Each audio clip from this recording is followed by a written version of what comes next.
Bonjour, je suis Nicole Picard, membre du bureau du MNL le 93 Nord-Est parisien, secrétaire adjointe du réseau national et animatrice de la commission eau. Je vais aborder trois sujets autour de l'eau. Le comité 93 organise le 9 juin prochain, dans le cadre du Printemps de l'eau, une balade sur les bords du canal de l'Ourcq avec un guide animateur, Daniel Cuillier. Celui-ci participe activement depuis des années à faire connaître le département de Seine-Saint-Denis et va nous faire découvrir le patrimoine historique, industriel et culturel du canal pour la partie allant du bassin de la Villette à Bobigny.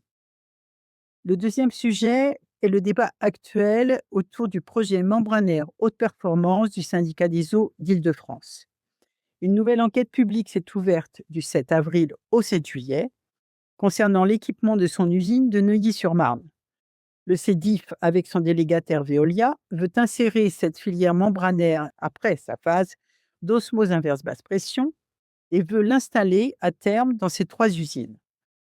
Son slogan eau pure, sans calcaire et sans chlore, mais aussi sans PFAS, pour un coût énorme de plus d'1 milliard d'euros. Ceci va avoir un impact important sur la facture des usagers annoncée à ce jour à plus 4 euros par mois et par foyer hors inflation.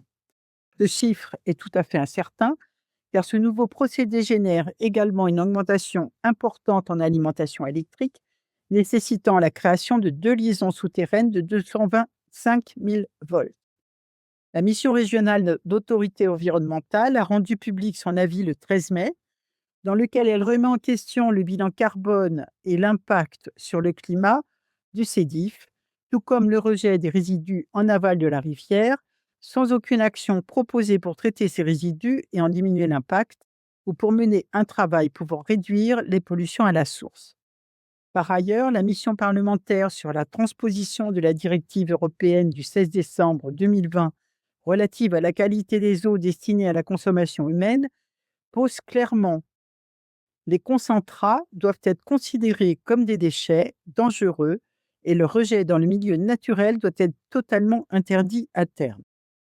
Nous suivons ce dossier de très près sur le territoire de Plaine Commune depuis les changements des municipalités de Saint-Denis, Aubervilliers et La Courneuve, avec l'action du collectif Eau Publique pour impulser à la création d'une régie publique de l'eau sur Plaine Commune. Le troisième point concerne le forum des mouvements de l'eau.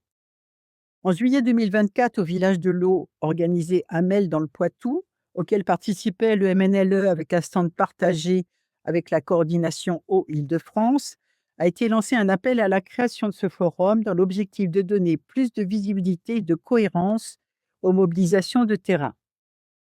Le premier forum s'est tenu à l'Hôtel de Ville de Paris en mai 2025, réunissant une quarantaine d'organisations de toute taille.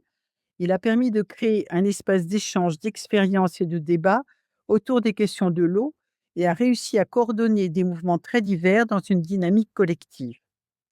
De ce premier forum sont sortis plusieurs axes de travail, dont l'interpellation des candidats aux élections municipales et la constitution d'un comité de liaison du forum animé par la coordination Eau Île-de-France, auquel je participe. Le deuxième forum se tiendra les 10 et 11 octobre 2026 à Toulouse, dans les locaux du conseil départemental de Haute-Garonne, et son programme a pour titre Reprendre le pouvoir sur l'eau. 4 grands ateliers sont prévus.